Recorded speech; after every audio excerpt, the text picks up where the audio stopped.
Hello friends, it's Learning with Aisha. Today we are going to start a new chapter of chemistry, that is the chapter number 2, Is Matter Around Us Pure? So this is the NCERT book of your 9th class.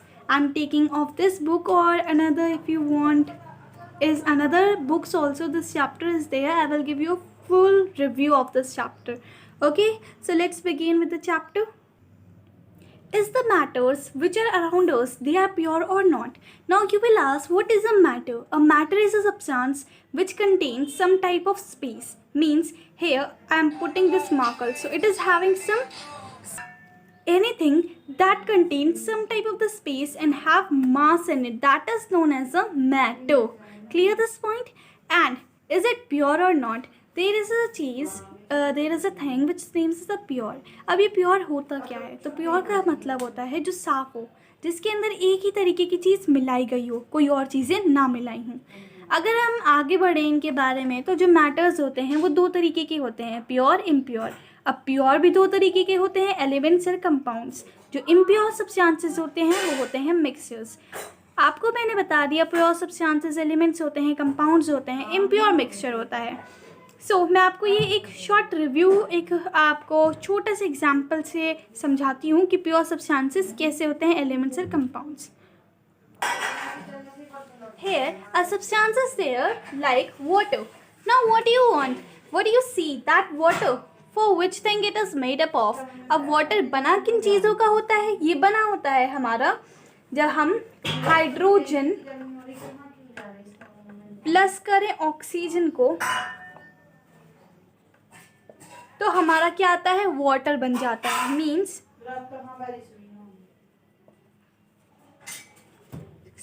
ये इसका formula होता है CO2 plus O16. It's H2. I'm sorry, it is H2, and if we will plus H2 plus oxygen का O16, then what we will get? We will get a formula of a water. We got a water. So is it a pure or not? The things which are these hydrogen plus oxygen, तो ये हमारे दो तरीके के element हो गए. जब हम दो चीज़ों को मिलाकर एक चीज़ बनाते हैं वो होता है हमारा कंपाउंड. जो उससे बनता है वो होता है कंपाउंड, और जो एलिमेंट, जो चीज़ें हम मिलाते हैं वो होती है हमारी एलिमेंट्स. क्या होती है वो? हमारी एलिमेंट्स. ये डिफरेंस है कंपाउंड्स और एलिमेंट्स के बीच में. मुझे लगता है आपको ये शॉर्ट रिव्यू से, एक एग्जाम्पल से समझ आ गया होगा कि एलिमेंट्स क्या होते हैं और प्लस कंपाउंड्स क्या होते हैं. अब जो कंपाउंड्स होते हैं उनकी प्रॉपर्टीज़ एलिमेंट से बहुत डिफरेंट होती है, बहुत ज़्यादा अलग होती है. ये सिर्फ हमें और डीपली अभी पढ़ेंगे. ओके, जैसे कि मैंने आपको बताया था कि जो प्योर सब्सटेंसेस होते हैं वो एक ही तरीके के मटेरियल के बने होते हैं, जो एक बहुत इम्पॉर्टेंट एटॉम या फिर मॉलिक्यूल, ये स्मॉलेस्ट यूनिट होती हैं किसी भी ऑब्जेक्ट की, किसी भी मास की. स्मॉलेस्ट यूनिट, सबसे स्मॉलेस्ट यूनिट होती है एटॉम और मॉलिक्यूल्स. अब एटॉम या मॉलिक्यूल्स में से जो एक तरीके की उससे बना होता है उसे बोलते हैं हम प्योर सब्सटेंसेस. नेक्स्ट है, एक और प्रॉपर्टी है यहाँ पे दे रखी है हमें प्योर सब्सटेंसेस की, कि जो प्योर सब्सटेंसेस होते हैं जो बने होते हैं सिर्फ एटॉम से वो होते हैं एलिमेंट्स, और जो बने होते हैं सिर्फ मॉलिक्यूल से वो होते हैं हमारे कंपाउंड्स. जो प्योर सब्सटेंस होता है वो यूनिफॉर्म होता है, यानी कि सेम होता है पूरे सरफेस में. और होमोजेनियस, अब होमोजेनियस क्या होता है? होमोजेनियस एक तरीके के मिक्सचर्स ही होते हैं, बट हम हर चीज़ में मिक्सिंग ज़रूर करते हैं, राइट. लेकिन जो प्योर सब्सटेंसेस होते हैं वो होमोजेनियस होते हैं, यानी कि वो उन्हें हम अपनी खुद की आंखों से, means our real eyes we can't see, मतलब अपनी आंखों से हम उन्हें नहीं देख सकते. उनके जो पार्टिकल्स होते हैं वो इतने छोटे होते हैं कि हम उन्हें अपनी आइज से नहीं देख सकते, अंडर माइक्रोस्कोप भी हम नहीं देख सकते हैं. बहुत ही ज़्यादा अगर आप मोटा लोगे माइक्रोस्कोप का लेंस, तब आप जाकर देख सकते हो कहीं ना कहीं. फिल्टर पेपर से भी ये सेपरेट नहीं होते हैं प्योर सब्सटेंसेस. ओके, इसीलिए इनके जो पार्टिकल्स हैं वो एक तरीके के एटॉम्स, मॉलिक्यूल्स, ये सब रखते हैं, ठीक है, प्योर सब्सटेंसेस के. अब इसके जो पार्टिकल्स होते हैं वो एक दूसरे से मिलते जुलते होते हैं और सेपरेट नहीं किए जा सकते किसी भी अलग अलग पार्टिकल्स में, यानी कि एक पार्टिकल्स को हम 3-4 पार्टिकल्स में कन्वर्ट नहीं कर सकते किसी भी फिजिकल प्रोसेस से. केमिकली हम कर सकते हैं. अब यहाँ पे एक इम्पॉर्टेंट चीज़ है, ये इम्पॉर्टेंट रिमार्क आप मार्क कर सकते हैं यहाँ पे हमें बोला गया है कि जो प्योर सब्सटेंसेस हैं वो सजेस्ट करते हैं कि एक 4 नेम बता रही हूँ मैं आपको एक प्योर सब्सटेंसेस के, जिनके अंदर मॉलिक्यूल्स नहीं होते, ना ही एटॉम्स होते हैं, लेकिन उनके अंदर आयॉन्स होता है और फिर भी वो प्योर सब्सटेंसेस कहलाते हैं। ओके, इसमें एक ही तरीके का आयॉन्स होता है, इसलिए ये प्योर सब्सटेंसेस कहलाते हैं। मैंने आपको स्टार्टिंग में बोला था कि जो प्योर सब्सटेंसेस होते हैं वो या तो मॉलिक्यूल्स से बने होंगे या फिर एटॉम से बने हुए होंगे, लेकिन यहाँ पे मॉलिक्यूल्स से नहीं बने हुए हैं, बट फिर भी ये प्योर सब्सटेंस है क्योंकि इनके अंदर आयॉन्स प्रेजेंट हैं। That is sodium chloride which is our common salt. Another is copper sulphate. Copper sulphate means नीला तोता। Potassium permanganate, it is a लाल दवाई। Calcium carbonate, marbles, in marbles you can see this. So these do not consist the molecules but contains ions, so that's why they are the pure substances. Another topic which we are going to cover is the impure substances. अब impure substances कौन कौन से होते हैं? मैंने आपको बताया था मिक्सचर होता है सिर्फ impure substances में। मिक्सचर के भी कई पार्ट्स हैं, वो आप पढ़ेंगे आगे जाकर। जो मिक्सचर है वो एक ऐसा तरीके का मटेरियल है जो कंटेन करता है 2 या 2 से ज़्यादा तरीके की पार्टिकल्स। एटॉम्स, मॉलिक्यूल्स, कुछ भी हो सकता है, वो एटॉम्स हो सकता है, मॉलिक्यूल्स हो सकते हैं, या फिर दोनों भी हो सकते हैं, जो केमिकली रिएक्ट नहीं करते हैं, एक ऐसे फिक्स प्रपोर्शन में नहीं रखे जाते हैं वो, ठीक है, उनका कोई फिक्स प्रपोर्शन में उन्हें कैलकुलेट नहीं किया जाता। मैंने आपको जो एग्जांपल दिया था वाटर का, उसमें एक फ़िक्स प्रपोर्शन था, बट इसमें एक फ़िक्स प्रपोर्शन नहीं होता है मिक्सचर में। ओके, मैंने प्योर सब्सटेंस का आपको एक एग्जाम्पल दिया था, इसका भी मैं आपको भी दूंगी example. Okay, let's continue to our next property is pure substances. अब जो प्योर सब्सटेंसेस मिक्सचर में अगर कभी होंगे तो वो उसके कंपोनेंट्स हो सकते हैं, यानी कि जिससे वो बनाया जाए। लाइक यू कैन से कॉमन सॉल्ट सोल्यूशन। अगर आप कॉमन सॉल्ट को लोगे और उसको वाटर में डिज़ोल्व करोगे, सो आपका एक बन गया सी वाटर की तरह बन गया वो, राइट। अब सी वाटर के अंदर आप कुछ भी मिलाएं, आप मिला सकते हैं सॉइल मिला सकते हैं, तो वो आपका मिक्सचर बन जाएगा। अब जो कंपोनेंट्स होते हैं, जैसे आपको मैंने बताया है वाटर के अंदर सॉल्ट, तो ये क्या हुआ कंपोनेंट। और इसकी जो कॉन्स्टिट्यूएंट्स होते हैं मिक्सचर की, उनका एक वेरिएबल नहीं होते हैं, मतलब उनके पास कोई variable fix position, fix composition कुछ नहीं होता है, इसीलिए वो उनको कोई डेफिनेट फॉर्मूला भी नहीं दिया जा सकता कि मिक्सचर में इतना आप ये डालिए, इतना वो डालिए। Next is the mixture does not have a fix melting और अ बॉइलिंग पॉइंट। इसका कोई मेल्टिंग या बॉइलिंग पॉइंट फिक्स नहीं होता है। Next topic which we are going to cover is the elements. अब जो एलिमेंट्स होते हैं वो ऐसे तरीके के डिफाइन किए जाते हैं प्योर सब्सटेंसेस, जो कंटेन करते हैं एक तरीके का एटॉम। मैंने आपको स्टार्टिंग में ही बताया था, जो आइडेंटिकल होते हैं यानी कि इक्वल होते हैं हर तरीके में, जैसे साइज़ में, मास में, कंपोजिशन में। अगर मैं आपको एक एग्जांपल देना चाहूँगी, यहाँ पर इम्पॉर्टेंट बात है ये एलिमेंट्स में। ये एक बहुत इम्पॉर्टेंट टॉपिक है, और एक इम्पॉर्टेंट बात ये भी है इसकी कि ये एलिमेंट्स में है, और एलिमेंट्स आपको ज़्यादातर आता है, तो अगर आप ये लिखोगे तो आपको फुल मार्क्स मिल भी सकते हैं। एक तरीके के मेन टॉपिक है, मेन थिंग है जो आपको जाननी होगी एलिमेंट्स के बारे में। That is that the 118 elements जो हमारे यहाँ पर प्रेजेंट हैं वो टोटल कितने हैं? 118 हमारी वर्ल्ड में टोटल प्रेजेंट है एलिमेंट्स। अब इनमें से जो 90 to 94 एलिमेंट्स होते हैं वो हमें कहाँ मिल जाते हैं? वो मिल जाते हैं हमें नेचर में, नेचुरली हमारे पास होते हैं। Clear? Elements is 90 to 94 they are present in nature. From nature only we can get them. But I will take 118 if I minus by 94. Take an example of 94 only. So it is giving me 24. Means जो 24 बचते हैं बाकी elements, वो कहाँ से बनाए जाते हैं? वो आर्टिफिशियली रेडी किए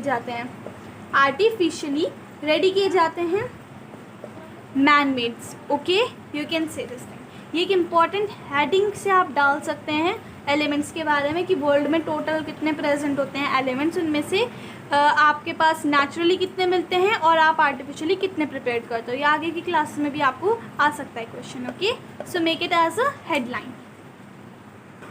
अब जब हम पढ़ने ही बैठ गए हैं एलिमेंट्स को, तो एलिमेंट्स 3 तरीके के और होते हैं, यानी कि इनका क्लासिफिकेशन भी होता है। वो मेटल्स होते हैं, नॉन मेटल्स होते हैं और मेटलॉइड्स होते हैं। अब इनमें और थोड़ा सा जान लेते हैं। जो मेटल्स होते हैं वो मेलिएबल होते हैं। मेलिएबल का मतलब होता है कि जो मेटल्स हैं वो अगर मारे जाएं, हार्म्ड किए जाएं या फिर बीटन किए जाए उनको, तो वो कन्वर्ट हो सकते हैं थिन शीट्स में, यानी कि छोटी छोटी इस तरीके की शीट्स में वो कन्वर्ट हो सकते हैं विदाउट ब्रेकिंग, टूटे बिना। ओके, जो मेटल्स होते हैं वो डक्टाइल होते हैं। इसका मतलब ये है कि जो मेटल्स हैं उनको हम कुछ भी कर वो ड्रॉन किए जा सकते हैं वायर्स में, यानी कि मेटल्स को हम कन्वर्ट कर सकते हैं किसमें, वायर्स में। नेक्स्ट थिंग इज मेटल्स जो हैं वो गुड कंडक्टर हैं हीट और इलेक्ट्रिसिटी के, यानी कि जो सिल्वर है वो बेस्ट कंडक्टर है हीट का, जो फॉलो किया गया है कॉपर से, एल्यूमिनियम से। जो सिल्वर है वो बेस्ट कंडक्टर है, उसके बाद आते हैं कॉपर, फिर आता है एल्यूमिनियम और बाकी चीज़ें, gold, aluminium, tungsten. Okay, these are some of the examples I have given you.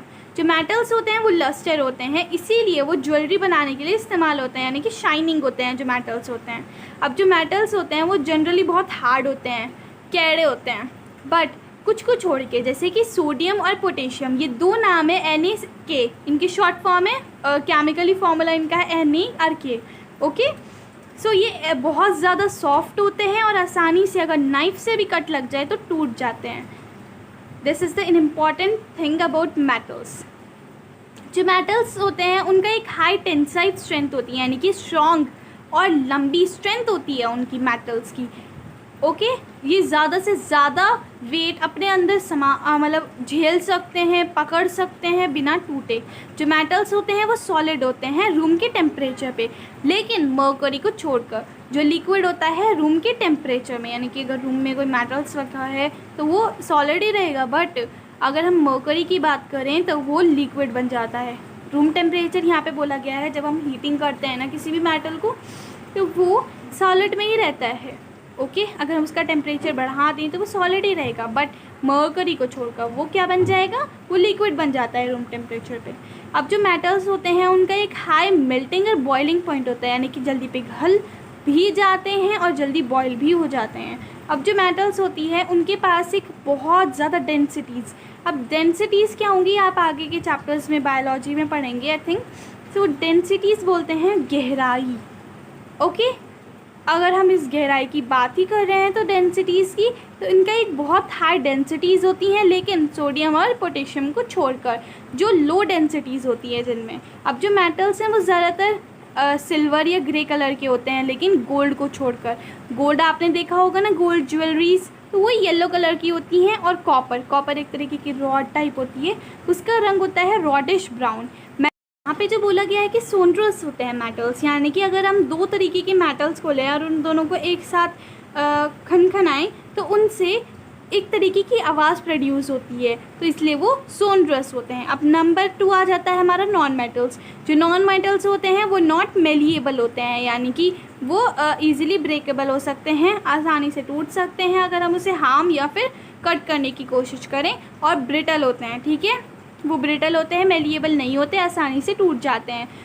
Ductile भी नहीं होते हैं नॉन मेटल्स। जो नॉन मेटल्स होते हैं वो बहुत बुरे कंडक्टर होते हैं इलेक्ट्रिसिटी और हीट के, लेकिन डायमंड को छोड़कर। वो एलेक्ट्रोफिक फॉर्म है कार्बन की, यानी कि उसके अंदर एक कार्बन की एक तरीके की आप बोल सकते हैं गैस है। कार्बन आप सब जानते ही हैं, इसमें कार्बन तरीके की कुछ चीज़ें प्रेजेंट होती हैं डायमंड और ग्रेफाइट में, इसलिए ये इन दोनों में एक डिफरेंट है कि जो डायमंड होता है वो गुड कंडक्टर है हीट का, और जो ग्रेफाइट होता है वो गुड कंडक्टर है इलेक्ट्रिसिटी का। इसीलिए जो ग्रेफाइट है वो यूज़ किया जाता है इलेक्ट्रोड्स बनाने के लिए, बैटरीज के, ड्राई सेल्स के। ठीक है, अब जो नॉन मेटल्स होते हैं वो नॉट लस्ट्रस होते हैं ग्रेफाइट और आयोडीन को छोड़कर, यानी कि वो चमकीले नहीं होते हैं ग्रेफाइट और आयोडीन को छोड़कर। ओके, जो नॉन मेटल्स होते हैं वो ज़्यादातर सॉफ्ट होते हैं, लेकिन डायमंड को छोड़कर वो सबसे ज़्यादा हार्डेस्ट सब्सटेंस माना जाता है। जो नॉन मेटल्स होते हैं वो नॉट स्ट्रॉन्ग होते, ज़्यादा ताकत नहीं होती है उनके अंदर, टूट भी जाते हैं और हैवी वेट नहीं पकड़ सकते हैं। जो नॉन मेटल्स होते हैं वो सॉलिड, लिक्विड, गैस किसी भी फॉर्म में हो सकते हैं जब उसको हम हीट दें या एक रूम टेम्परेचर पर। अब जो सॉलिड्स हैं वो नॉन मेटल्स हैं जिनका लो मेल्टिंग पॉइंट है और ग्रेफाइट को छोड़कर। अब जो सॉलिड्स होते हैं ज़्यादातर नॉन मेटल्स, उनका लो मेल्टिंग पॉइंट होता है, यानी कि जल्दी पिघलते नहीं हैं, लेकिन ग्रेफाइट को छोड़कर। अब नॉन मेटल्स एक इनके पास लो डेंसिटीज़ होती हैं, यानी कि गहराई कम होती है, इनकी स्ट्रेंथ कम होती है इनकी। अगर आप देखें पकड़ने का ज़ोर की बात करें तो ये कम होती है, ओके, नॉन मेटल्स में। और मेटल्स में ज़्यादा होती है ये चीज़। जो नॉन मेटल्स होते हैं उनमें डिफरेंट कलर्स होते हैं, लेकिन जो डिफरेंट कलर्स होते हैं, लेकिन मेटल्स में सिर्फ 2 ही कलर्स पाए जाते हैं ज़्यादातर, ग्रे एंड सिल्वर। जो नॉन मेटल्स होते हैं वो नॉट सोनरस होते हैं, यानी कि इनसे अगर इन दोनों को एक साथ बजाएं तो इनसे कोई आवाज़ प्रोड्यूस नहीं होती है। Next topic is our metalloids. अब मेटलॉइड्स होते क्या हैं? एलिमेंट्स, ऐसे तरीके के एलिमेंट्स जो प्रॉपर्टीज शो करते हो मेटल्स और नॉन मेटल्स के बीच में की, उनको हम बोलते हैं मेटलॉइड्स। ये सेमी मेटलॉइड्स, सेमी कंडक्टर्स भी बोला जाता है, ओके, जैसे कि सिलिकॉन हो गया, आर्सेनिक हो गया, जर्मेनियम हो गया, okay. Next is our mixtures. अब मिक्सचर्स हैं क्या? पढ़ा है स्टार्टिंग में ही इम्प्योर सब्सटेंसेस के बारे में आया था जब हमने मिक्सचर पढ़ा, लेकिन अब हम इसमें और डीपली जाएंगे। जो मिक्सचर होते हैं वो एक ऐसा मटेरियल होता है जो कंटेन करता है 2 या 2 से ज़्यादा तरीके की सब्सटेंसेस, एलिमेंट्स हो, कंपाउंड्स हो, एटॉम्स हो, मॉलिक्यूल्स, लेकिन वो केमिकली कंबाइंड नहीं होते हैं एक दूसरे के साथ, ओके, बट वो फिज़िकली मिक्स होते हैं किसी भी प्रपोर्शन में, यानी कि उनको कोई फिक्स प्रपोर्शन, फिक्स वेरिएबल नहीं कह सकते हम कि इतना ही सॉल्ट डालना है वाटर में या वाटर ही हमें इतना लेना है, कोई फिक्स प्रपोर्शन नहीं होता है वहाँ पर।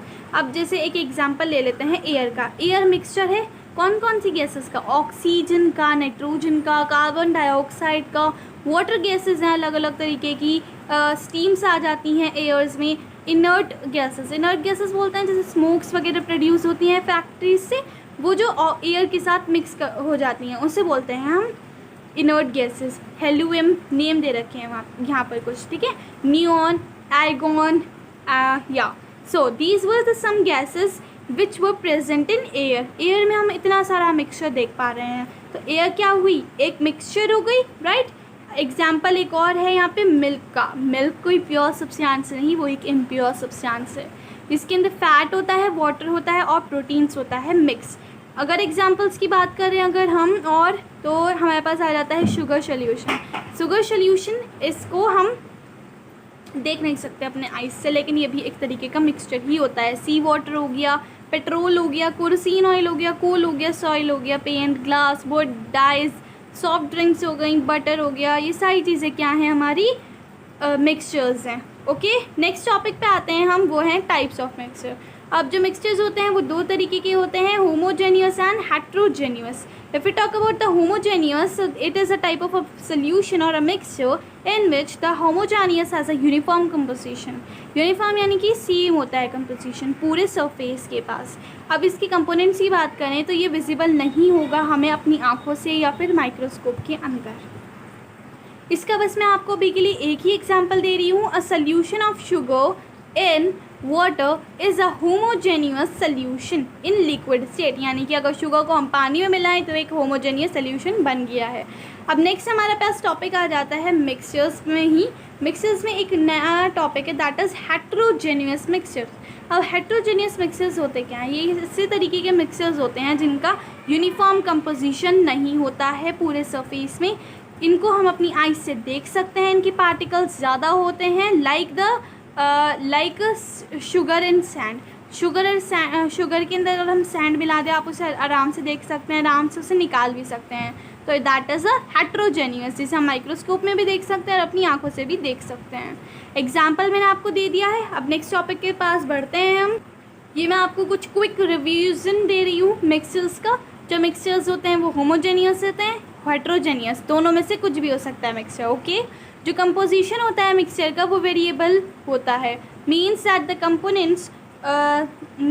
Components of mixture be present in any proportion by mass. Mass के ज़रिए वो कोई भी प्रपोर्शन हो सकता है। जो मिक्सचर है वो कोई डेफिनेट मेल्टिंग या बॉइलिंग पॉइंट अपने अंदर नहीं रखता है। जो एनर्जी लगती है मिक्सचर बनाने में वो ना ही तो अंदर से निकलती है, ना ही कोई एनर्जी लगती है उसे बनाने के लिए। जो प्रॉपर्टीज़ हैं मिक्सचर्स की वो सेम हैं उसकी प्रॉपर्टीज़ कंपोनेंट्स की, यानी कि जो हमने सामान मिक्सचर्स में मिलाया है सेम वही प्रॉपर्टीज़ हैं जो मिक्सचर हमारा बन के आया है। Correct? Clear to you all? अब जो कंपोनेंट्स होते हैं मिक्सचर के वो सेपरेट किए जा सकते हैं किसी भी फिजिकल मेथड से। नेक्स्ट टॉपिक हमारा जो आ जाता है that is compounds. So let's study it. So मैंने आपको पहले ही बताया था कि कंपाउंड एक ऐसा डिफाइन किया जाता है प्योर सब्सटेंस जिसके अंदर एक ही तरीके के मॉलिक्यूल्स पाए जाते हैं, ठीक है, जो केमिकली कंबाइंड होते हैं एक दूसरे के साथ एक फिक्स प्रपोर्शन में मास के ज़रिए। क्लियर? एक छोटा सा एग्जांपल ले लेते हैं, ये हमने पहले भी लिया है बट फिर दोबारा से समझा रही हूँ मैं आपको ये एग्जांपल। ओके, अब आप यहाँ पे देख सकते हैं ये एग्जांपल हमने पहले भी लिया था कि वाटर है, वाटर का फॉर्मूला होता है H2O, ठीक है। कैसे बनता है अब ये H2O? ये बनता है हाइड्रोजन और ऑक्सीजन को प्लस कर H2 + O16। जब इन दोनों को हम प्लस करते हैं तो हमारे पास आ जाता है वाटर। इन दोनों की जब मिक्सिंग होती है तो हमारे पास क्या आ जाता है? वाटर। अब ये एक फिक्स प्रपोर्शन में है, यानी कि प्रपोर्शन में एकदम फिक्स हुआ हुआ है कि ये जो हाइड्रोजन है और ऑक्सीजन है ये एक फिक्स मास के अकॉर्डिंग होते हैं। ओके, सो इनका फिक्स मास होता है 1:8। यही चीज़ थी, डिफरेंस है मिक्सचर और कंपाउंड में कि जो कंपाउंड होते हैं वो फिक्स प्रपोर्शंस के by mass, fix proportion of by mass में कन्वर्ट होते हैं, यानी कि फिक्स जो प्रपोर्शन होता है मास के ज़रिए से वो आता है उनका, लेकिन जो मिक्सचर्स होते हैं उनमें नहीं आता है। Clear this point?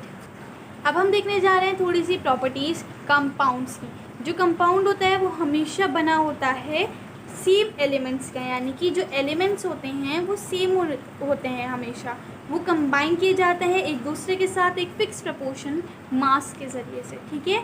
जो वाटर हमने ऑब्टेन किया है सोर्स से वो हमेशा क्या है, एक फ़िक्स प्रपोर्शन में है 1:8 के मास के ज़रिए से।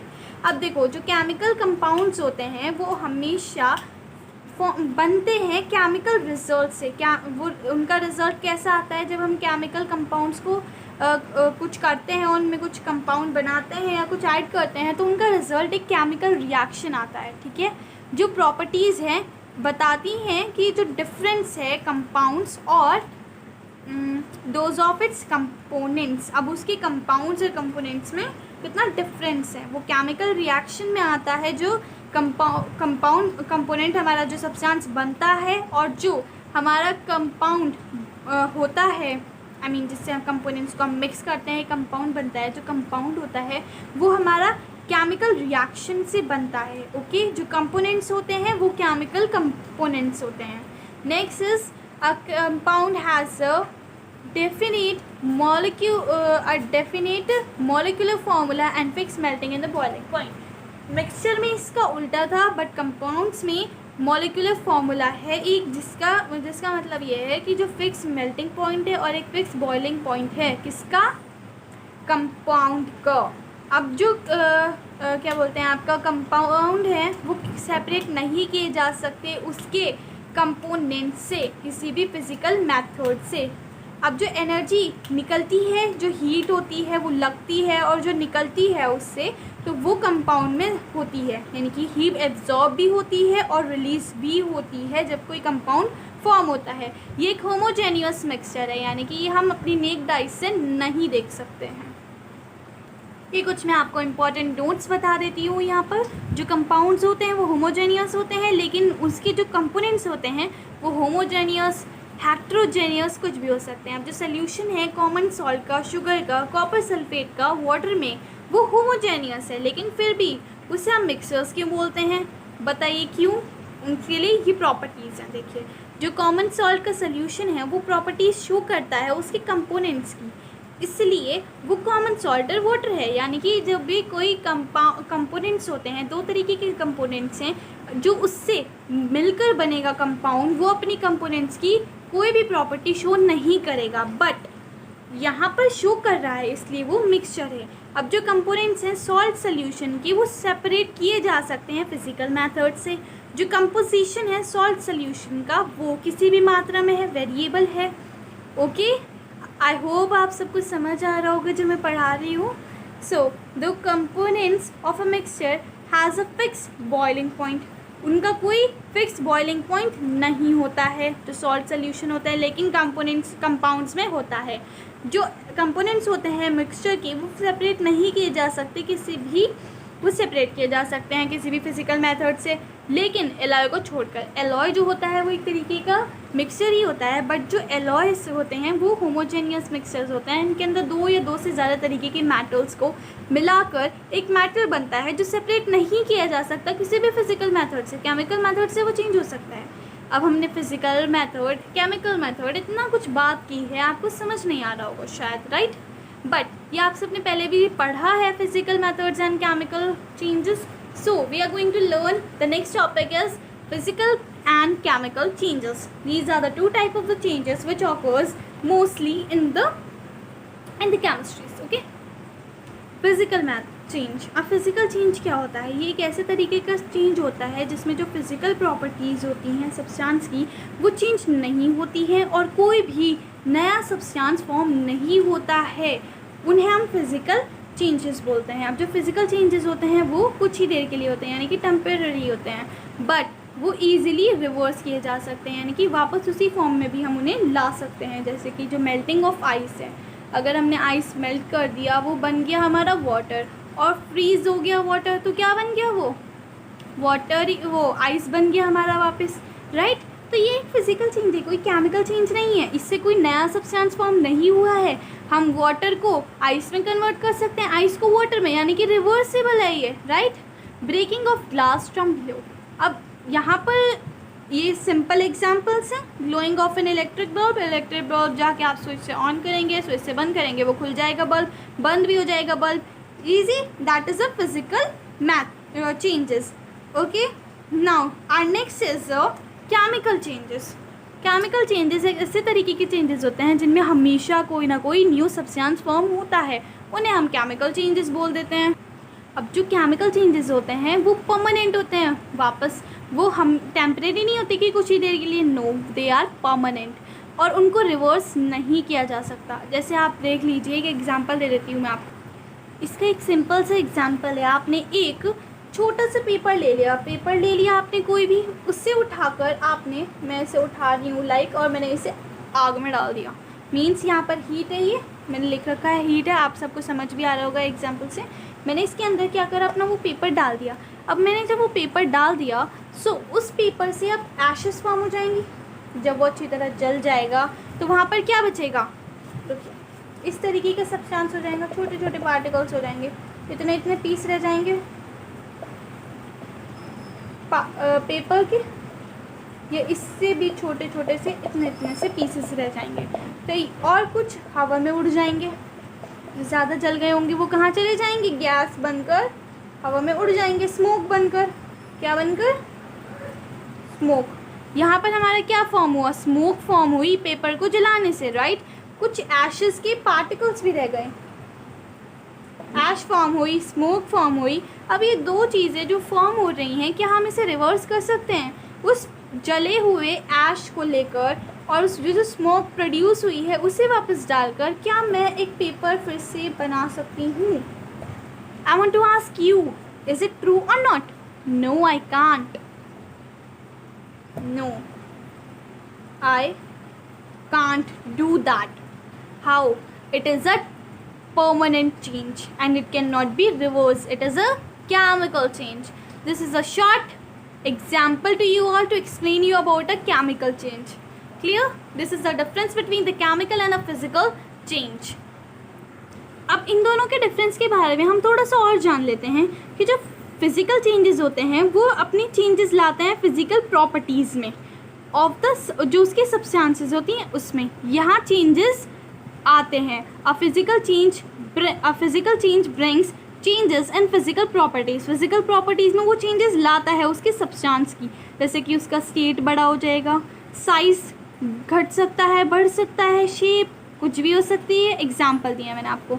और जो केमिकल चेंज होते हैं वो भी brings about changes in the chemical change. अब वो केमिकल चेंज के अंदर ही केमिकल्स चेंजेस लाते हैं उस सब्सटेंस की. ओके, अब यहाँ पे देखो, there is no change in the chemical composition of the substance. कोई भी केमिकल कंपोजिशन चेंज नहीं होता है किसी भी सब्सटेंस का. और यहाँ पर उल्टा है कि होता है, हमेशा कोई केमिकल कंपोजिशन चेंज होता है केमिकल चेंजेस में. अब यहाँ पे फिजिकल चेंजेस में बोला गया है no new substances form. In the physical change में कोई सब्सटेंस फॉर्म नहीं होता है, बट केमिकल चेंजेस में न्यू सब्सटेंस हमेशा फॉर्म होता है। अब यहाँ पे नेक्स्ट थिंग हमें बोली गई है, जो फिजिकल चेंजेस होते हैं वो टेम्प्रेरी होती हैं, कुछ ही देर के लिए होती हैं और आसानी से रिवर्सिबल होती हैं। हम उसे वापस उसी कंपोजिशन में, उसी स्टेट में, उसी जिसी चीज़ में होगा वो उसमें ला सकते हैं, बट यहाँ पर हम नहीं ला सकते। Okay, they are irreversible. अब जो फिज़िकल चेंजेस होती हैं वहाँ पर हीट और लाइट की एनर्जी की ज़रूरत नहीं पड़ती है, ना तो अंदर डलती है हीट और लाइट और ना ही बाहर निकलती है फिज़िकल चेंजेस में। बट यहाँ पर भी उल्टा है, chemical changes brings amount of heat and light energy is also always absorb और evolve in a chemical change। लगती भी है और निकलती भी है हीट एनर्जी, या फिर आप कह दो लाइट एनर्जी केमिकल चेंजेस में। अब हमारा जो नेक्स्ट टॉपिक है वो है सॉल्यूशन। अब सॉल्यूशन क्या होता है? सॉल्यूशन बनता है सॉल्यूट और सॉल्वेंट को प्लस करने से। अब ये दोनों होते क्या हैं ये अभी हम जानेंगे एक छोटे से एग्जाम्पल से। अब मैंने यहाँ पर एक छोटा सा बीकर ले लिया है। अब उस बीकर में मैं इतना अमाउंट डाल रही हूँ वाटर का। ओके, जिस चीज़ में हम कोई चीज़ मिलाते हैं वो होता है हमारा सॉल्वेंट, और सॉल्यूट होता है हमारा, like I am taking some sugar amount.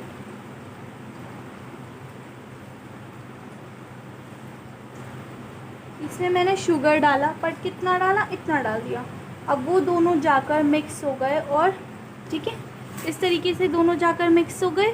यहाँ पे जो शुगर मैंने पानी के अंदर डाला है वो क्या है? हमारा शुगर क्या हुआ? सॉल्यूट। और हमारा वाटर सॉल्वेंट क्या हुआ? वाटर। जिस चीज़ के अंदर कोई चीज़ मिलाई जाती है, जिस चीज़ के अंदर कोई चीज़ मिलाई जाती है वो होता है सॉल्यूट, और जिसमें हम कोई चीज़ मिला रहे होते हैं वो होता है हमारा सॉल्वेंट। इससे ही बनता है सॉल्यूशन। क्या बनता है? हमारा सॉल्यूशन। तो यहाँ पे जब मैंने वाटर को शुगर में मिलाया, वाटर में शुगर मिलाई, तो क्या बन गया हमारा? हमारा बन गया शुगर सॉल्यूशन। क्या बन गया हमारा? Sugar solution. Clear this point? ये एग्जाम्पल आपको क्लियर होगा कि सॉल्यूट और सॉल्वेंट होता क्या है। ये आपका छोटा सा एग्जाम्पल था। ओके, जो हमारे सॉल्यूशंस होते हैं वो एक ऐसे तरीके के सब्सटेंसेस माने जाते हैं कि होमोजेनियस मिक्सचर माना जाता है, बिकॉज इसके अंदर दो या दो से ज़्यादा तरीके की हम केमिकली नॉट रिएक्टिंग सब्सटेंसेस डालते हैं, जिनका कंपोजिशन चेंज किया जा सकता है लिमिट्स में। ओके, जो मिक्सचर है वो एक ऐसा सॉल्यूशन, उसे हम सॉल्यूशन भी कह सकते हैं अगर वो सेटिस्फाई करे हमारी दो condition. The component of a mixture should be non reacting chemically, यानी कि केमिकली वो रिएक्ट ना करे, और जो मिक्सचर होना चाहिए वो हमारा होमोजेनियस होना चाहिए। Next is our types of this solution. There are the three types of the solutions. Number one is the solid solution, liquid solution, and the gaseous solution. In this type of the solution, a solid is the solvent, and the solute can be solid, liquid, or the gas. Okay, alloys. It is an example of the solid and solid. Hydrated salt, वो liquid में solid हो गया। अब जो gases होती हैं वो absorb की जा सकती हैं सरफेस के ऊपर मेटल्स के, यानी कि a metal is having a type of the surface of the having a upper surface, and in that upper surface there is a present a gas, so it is gases and solid. Okay, same here, it is a liquid in liquid solution. अब liquid solution में क्या होता है? जो liquid होता है वो solvent होना चाहिए, और हमारा सॉल्यूट लिक्विड, सॉलिड, गैस कुछ भी हो सकता है। जैसे कि सोल्यूशन है शुगर का, वाटर में ये क्या हो गया? Solid liquid. अल्कोहल को अगर हम पानी में मिलाएं तो क्या हो गया? पानी इंटू वो liquid into liquid. Aerated drinks, aerated drinks एक तरीके की ड्रिंक्स होती हैं, like a bottle is having, if you take a can of the cold drink and you just आप उसको आगे पीछे करोगे, थोड़ा सा हिलाओगे, तो आप उसमें देखोगे कि थोड़ी देर के बाद उसके अंदर एक गैस प्रेजेंट हो जाती है। और जब आप बॉटल खोलते हो, कैप खोलते हो बॉटल की, तो उसमें से आपको जितने भी कोल्ड ड्रिंक उसके अंदर होती है वो सारी की सारी बाहर आने लगती है। सो उसके अंदर क्या प्रेजेंट है? उस लिक्विड के अंदर गैस प्रेजेंट है। This is the air which is present inside that liquid, present inside that bottle, that is known as the aerated drinks. Okay, gases in liquid. Another thing is that is gases in solution. Gases का solution जानते हैं अभी हम। ऐसे solution gas का जो solution होता है वो ऐसे सोल्यूशन होता है जिसमें जो गैस होती है वो सॉल्वेंट होता है, और सोल्यूट सॉलिड, लिक्विड और गैस कुछ भी हो सकता है, जैसे आयोडीन वाटर में, solid in gas, moisture air में, लिक्विड इन गैस, एयर को एयर के अंदर ही, तो क्या हो गया ये gases to gases. Next is about the properties of the solution. अब ये हम थोड़ा मोर डीपली पढ़ेंगे आगे थोड़ा सा, ये मैंने आपको पहले ही बता दिया है, बट छोटा सा क्विक रिव्यू मैं आपको दे रही हूँ। A solution is a homogeneous mixture. I have told you it is a homogeneous mixture. We can not see its particles with our naked eyes और अंडर माइक्रोस्कोप। जो कंपोनेंट्स होते हैं सोल्यूशन के वो रिएक्ट नहीं करते हैं केमिकली एक दूसरे के साथ। जो पार्टिकल्स होते हैं सोल्यूट की वो पास नहीं होंगे, वो पास हो जाते हैं फिल्टर पेपर से, यानी कि जो सोल्यूशन में अगर थोड़े से भी पार्टिकल्स होंगे तो वो आराम से हमारे फिल्टर पेपर से पास हो जाएंगे, उसमें कोई पार्टिकल्स नहीं होगा। जो भी आप डालोगे सोल्यूशन फिल्टर के पेपर के अंदर तो वो आपका उसके ऊपर कोई भी पार्टिकल आपको देखने के लिए नहीं मिलेगा। जो सोल्यूशन है वो हमेशा ट्रांसपेरेंट होता है नेचर में। जो पार्टिकल्स होते हैं सोल्यूट के वो रिएक्ट नहीं करते, उसे हम नहीं देख सकते हैं अपनी आइज से, उसे टिल्टेड डाउन, वो नीचे सेटल डाउन हो जाते हैं, वो नीचे सेटल डाउन नहीं होते हैं। ऐसा सस्पेंशन में या सैचुरेटेड सोल्यूशन में होता है। The particles of the solution, अब जो पार्टिकल्स होते हैं इसके अंदर सोल्यूशन के वो बहुत छोटे होते हैं, मीन्स 1 नैनोमीटर। 1 नैनोमीटर, 1 नैनोमीटर कितना इक्वल होता है 10⁻⁹ मीटर। ओके, बहुत ज़्यादा छोटे होते हैं। जो पाथ होता है लाइट का वो विजिबल नहीं होता है इस सोल्यूशन में, यानी कि ये टिंडल इफेक्ट शो नहीं करता है। Next is the concentration of a solution. अब कंसंट्रेशन ऑफ अ सोल्यूशन होता क्या है, डिपेंडिंग अपॉन द, यानी कि अगर हम उसके ऊपर बात करें सोल्यूशन के, तो यहाँ पे सोल्यूट जो प्रेजेंट होता है सोल्यूशन में उसे हम कह सकते हैं डाइल्यूट सोल्यूशन, कंसंट्रेटेड और दी सैचुरेटेड सोल्यूशन, यानी कि वो डाइल्यूट बहुत ज़्यादा गाढ़ा, कंसंट्रेटेड यानी कि थोड़ी थोड़ी कंसंट्रेटेड है, सैचुरेटेड यानी कि उसमें और कुछ हम नहीं मिला सकते हैं, ज़्यादा ही भरा हुआ होता है। जो सोल्यूशन होता है वो डिफाइन किया जा सकता है उसकी अमाउंट के according. Solute present in a given amount of solution is called the concentration of the solution. ये आपको मैं छोटे से एग्जांपल के साथ बताती हूँ। ये फॉर्मूला लिख सकते हैं आप। ये आपका फॉर्मूला है कंसंट्रेशन निकालने का किसी भी सोल्यूशन का।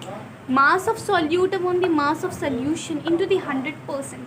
अब देखो एक एग्जांपल देती हूँ। एक बीकर है, उसके अंदर हमने लिया 260 millilitre of water.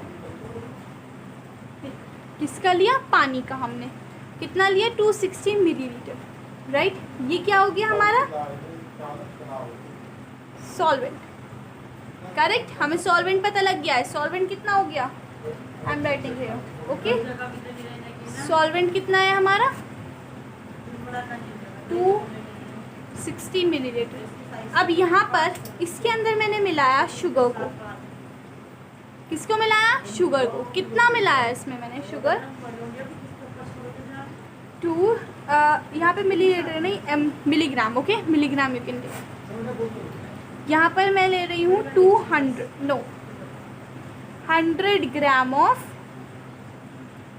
Gram of sugar. 100 ग्राम ले लिया मैंने शुगर को। अब यहाँ पे पता लग गया मुझे सोल्यूट क्या है 100 ग्राम है, मिलाया कि इतना भर गया। अब मैं जानना चाहती हूँ कि इसकी कंसंट्रेशन कितनी परसेंटेज है, कितनी कंसंट्रेशन ये फॉलो कर रहा है, तो उसे जानने के लिए मैं ये वाला फॉर्मूला यूज़ करूँगी। अब हमारा सोल्यूशन कैसे निकलेगा, हम प्लस करेंगे सॉल्वेंट में सोल्यूट को, प्लस करो। अब हमारे पास सॉल्वेंट है 260 मिलीग्राम, प्लस करो 100 ग्राम, सॉरी 260 ग्राम में हम 100 ग्राम मिलीग्राम, सॉरी मिलीग्राम में हम 100 ग्राम, इन दोनों को जब मिक्स करेंगे हमारे पास आ जाएगा 360 ग्राम। क्लियर। इसके ऊपर लिखेंगे हम क्या, हमारा सॉल्यूट कितना है 100 ग्राम, इसको मल्टीप्लाई कर देंगे 100 से, किया हमने। अब हम इसे 50। आप इसकी कैलकुलेशन खुद भी कर सकते हो अगर मेरी समझ ना आए आपको। ओके, इसलिए मैं सिंपली आपको कैलकुलेशन बता रही हूँ। इसकी कैलकुलेशन बैठी है। I have done its cutting, so I have got here 27.7% is the concentration of that solution. Clear to you all? ये मास बाय मास सोल्यूशन का है। मैंने एक सोल्यूशन आपको करके दिखा दिया, बाकी मैं करके नहीं दिखाऊंगी आपको, मैं आपको सिर्फ फॉर्मूला बताऊंगी। Okay, clear this point. अब नेक्स्ट जो हम करने जा रहे हैं वो है नेक्स्ट न्यूमेरिकल। ये हमने जाना था मास बाय मास परसेंटेज से, बट अब हमारे पास आ जाता है मास एंड वॉल्यूम परसेंटेज। मैं चाहती थी कोई थोड़ी बहुत पैसे तो इमेज खराब, उसमें वो सारे पैसे मैंने उसको उतार दिए थे करके। ये तो क्या है ये? मास इन दी वॉल्यूम परसेंटेज, ये फॉर्मूला है। अगर हम यहाँ पे लिखते हैं volume of solution, mass of the solution upon the volume of the solution into the 100%, ये आपका फॉर्मूला हो गया। Clear this point two you? इसका हमारा जो कंसंट्रेशन निकला है वो है mass upon mass of solution upon the volume of the solution into the 100%। ठीक है, ये फॉर्मूला आ गया हमारा mass and volume of the percentage. The here another thing which I like to tell you, that is the concentration of very dilute solution. अगर हमें very dilute solution की percentage कभी निकालनी हो तो इसे आप निकालेंगे ppm। फुल फॉर्म है पार्ट्स पर मिलियन। ओके, ये होता है mass of solute upon the mass of solution into the 10⁻⁶। Okay, by this formula. इन लिक्विड में अगर हम यूज़ करते हैं पार्ट्स पर मिलियन का फॉर्मूला, तो इसमें आता है हमारे पास volume of the solute upon the volume of the solution into the 10⁻⁶। Okay, ये हमारा फॉर्मूला यूज़ होगा डाइल्यूट सोल्यूशंस के लिए। Another which we are having is liquid in the liquid solution. Here the volume of the solute in milliliter dissolve in 100 milliliter of the solution। concentration of a solution कितना आएगा फिर हमारा? Volume of the solute upon the volume of the solution into the 100%। अब हम पढ़ने जा रहे हैं एक नया टॉपिक, वो है हमारा saturated, unsaturated and super saturated solutions. अब ऐसा सोल्यूशन जो कंटेन करता हो मैक्सिमम अमाउंट सोल्यूट का, जो जा सकता है सॉल्वेंट के अंदर। ठीक है, जो जा सकता है सॉल्वेंट के अंदर टेम्परेचर के अकॉर्डिंग, यहाँ पर टेम्परेचर आ जाता है। ठीक है, जो डिज़ोल्व हो सकता है विच कैन, और उसके अंदर हम और ज़्यादा सॉल्यूट नहीं डाल सकते उस टेम्परेचर के अकॉर्डिंग, उसे हम कहते हैं सैचुरेटेड सोल्यूशन। अब आ जाता है हम अनसैचुरेटेड सोल्यूशन पे, जो ऐसा सोल्यूशन जो डिज़ोल्व करता हो मोर सोल्यूट उस गिवन टेम्परेचर में, तो उसको हम अनसैचुरेटेड बोलते हैं। अब ऐसा सोल्यूशन जो कंटेन करता हो ज़्यादा सोल्यूट, सैचुरेटेड सोल्यूशन से भी ज़्यादा, छोटे समय कुछ शॉर्ट पीरियड ऑफ टाइम के लिए, जिसमें पर्टिकुलर जो हमारा टेम्परेचर है उसे बोलते हैं हम सुपर सैचुरेटेड सोल्यूशन। अब जो सॉलिबिलिटी होती है सब्सटेंस की वो इंक्रीज़ होती रहती है अगर उसका इंक्रीजमेंट होगा टेम्परेचर में। ओके, अब मैं आपको यहाँ पर एक क्वेश्चन शो कर रही हूँ। ये क्वेश्चन आपको सॉल्व कर मुझे बताना है कि इसका आंसर क्या है। कमेंट बॉक्स में आप मुझे बता सकते हैं कि इसका आंसर मैम ये आया है या कुछ और आया है। ओके, अगर कोई प्रॉब्लम हो तो आप मुझे बता सकते हैं।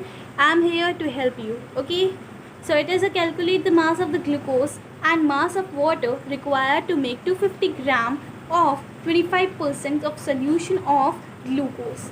Hair you have to tell.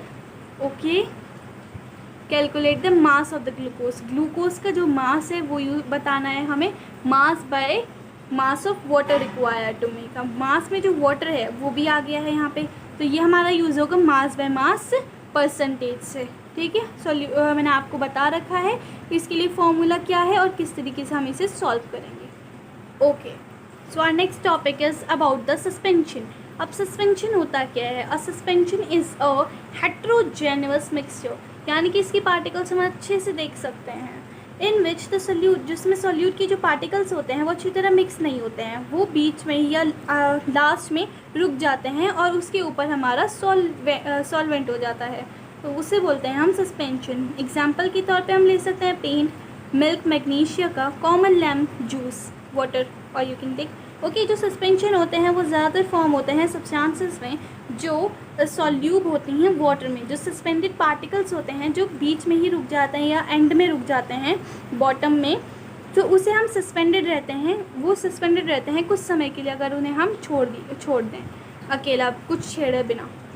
Another thing is the properties of the suspension. A suspension is a heterogeneous mixture. The solid particle of a suspension are so large in size, more than 100 nanometer. 100 nanometer से बड़े size के particles होते हैं इसके. That they can be seen by naked eyes. हमारी आंखों से देख सकते हैं हम. तो particles होते हैं suspension की, वो scatter, वो light अपने आसपास से विजिबल करा देते हैं, इसलिए वो टिंडल इफेक्ट शो करते हैं. जो सॉलिड पार्टिकल्स होते हैं सस्पेंशन की, वो सेटल हो जाती हैं कुछ देर के लिए अगर उन्हें अनडिस्टर्ब छोड़ा जाए.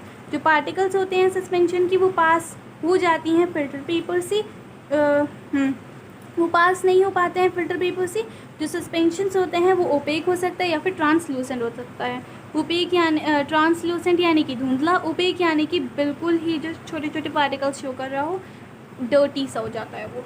नेक्स्ट है कोलाइडल सॉल्यूशंस. कोलाइडल सॉल्यूशंस एक ऐसा सॉल्यूशंस होता है जिसमें जो साइज़ होता है पार्टिकल्स का वो होता है ट्रू सॉल्यूशन से और सस्पेंशंस के बीच में. उन्हें बोलते हैं हम कोलाइडल सॉल्यूशन या फिर सिंपली कोलाइड. इनकी इतने स्मॉलर साइज़ होने की वजह से ये मिक्सचर हमें लगता है होमोजेनियस है, लेकिन ये होता है हेट्रोजेनियस. इसीलिए इनमें डिफ्रेंशिएट करता है ट्रू सॉल्यूशन को टर्म सॉल्यूशन से. इसीलिए हम इसे यूज़ करते हैं is use in place of solution. Solution की जगह पे ट्रू सॉल्यूशन भी से यूज़ किया जाता है. जो पार्टिकल्स होते हैं कोलाइडल सॉल्यूशन, उनको हम कोलाइडल पार्टिकल्स बोलते हैं. Okay, so this was about the colloidal solutions. Now I am giving you this question to solve. This is a question in your NCERT book only you have taken. Just solve it and tell the answers of it in the comment box. You can tell me the answers. If you like my video, so please like, subscribe my channel, and please if you turn the bell icon, so you will get the latest videos by me. Thank you everyone, and please like, subscribe my channel. Thank you.